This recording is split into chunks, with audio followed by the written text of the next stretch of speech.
So that's one of the, so if you get something like that, you have to just get your mind off it and clear your mind. You have to practice custody of the senses. Again, these are just all on a psychological level, even though these are also virtues, by the way.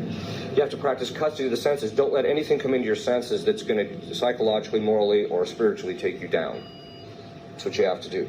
This is one of the reasons why watching certain kinds of films, even though they in themselves may not necessarily be bad, they can end up marring our imagination or take us down spiritually. Like, you see this with people, they'll watch a movie that you know, really gets them agitated and worked up and angry, or gets them really riled up, and you're just like, look, this isn't beneficial for you.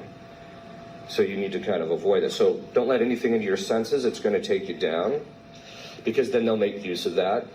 The second thing is that custody of the mind. Now, normally custody of the mind is talked about in relationship to the 6th and the 9th commandment.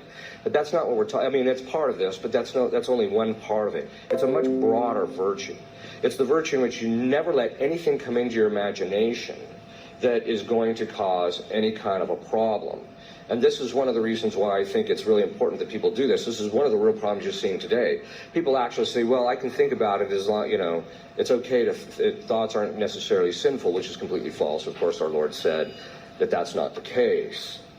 But that's why it's really important to keep custody of the mind, that is, over your imagination, because that's always their entry point in relationship to suggesting things to you. Now, the way demons normally function is they'll tempt you normally, right, and get you to do something you're not supposed to do.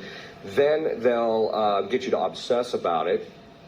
You know, keep thinking about, oh, well, you know, this is my problem. This is one of the reasons I tell people that are scrupulous. I'll tell them, look, you're just not that important.